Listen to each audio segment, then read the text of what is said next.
Rain बसेरों का निरीक्षण करने और जरूरतमंदों को कंबल वितरण की दृष्टि से आज मुझे यहां पे 2 रेन बसेरों का निरीक्षण करने ट्रांसपोर्ट नगर में और धर्मशाला बाजार में देखने का अवसर प्राप्त हुआ है।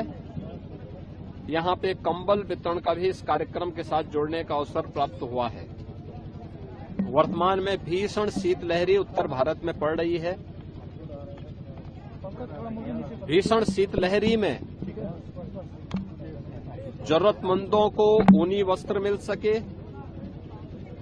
रहने का ठिकाना मिल सके और भीषण शीतलहरी की चपेट में आकर के किसी भी गरीब को, किसी भी कमजोर को, किसी भी बुजुर्ग को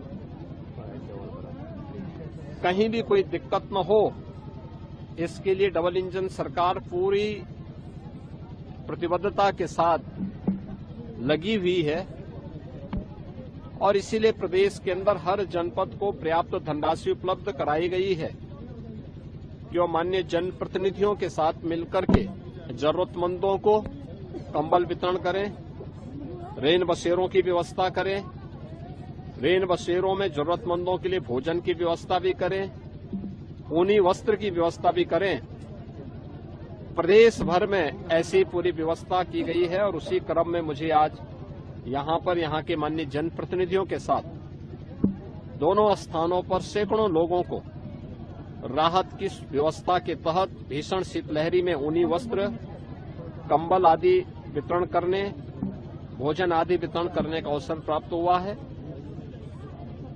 मैं इस अवसर पर प्रदेशवासियों से ये अपील करूंगा, जिसके पास साधन है वो अन्य जरूरतमंदों को भी उपलब्ध करवाएं।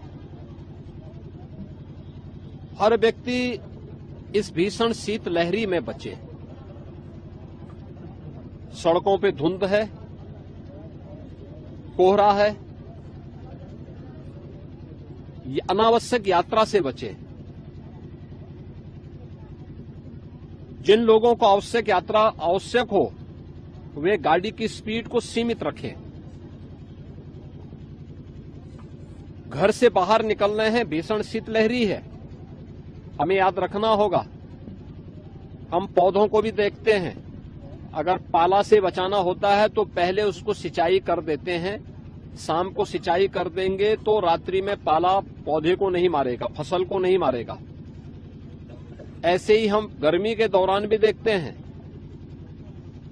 कि भीषण गर्मी में लू की चपेट में आने के पहले एक सुझाव दिया जाता है कि पेट में पानी भरा होना चाहिए, यानी भरपेट पानी पी करके व्यक्ति बाहर अगर लू में जाता है तो नुकसान नहीं होता। ऐसे ही भीषण शीतलहरी और भीषण गर्मी के दौरान भी अगर पर्याप्त मात्रा में जल राशि हमारे पेट में है तो इन दोनों से बचा जा सकता है। हम कोल्ड वेव से भी और गर्मियों में लू से भी बचने में मदद मिलेगी। सभी लोगों को इसका सावधानी का ध्यान रखना होगा। सार्वजनिक स्थानों पर जो अलाव जलाए जा रहे हैं उसको सार्वजनिक रूप से जो लोग चलते हैं उन लोगों के लिए रहने देना चाहिए, उसको अनावश्यक रूप से उठाना नहीं चाहिए। बहुत सारे लोग हो क्या रहे हैं कि अलाव जलाया जा रहा है उसको उठा करके लेके चले जाते हैं। आप एक जरूरतमंद के लिए इस व्यवस्था होती है वह देखेगा, नहीं तो कम से कम अगर कोई सामान्य पशु है उसके लिए भी उपयोगी हो सकता है। तो ये बहुत सारी चीजें जिसको हमें थोड़ा ध्यान रखना होगा। सभी लोग सुरक्षित रहें, सावधानी बरतें, शासन की व्यवस्था का लाभ भी लें, यही मेरी कामना है। और इसी दृष्टि से मुझे आज यहाँ पे 2 केंद्रों का निरीक्षण करने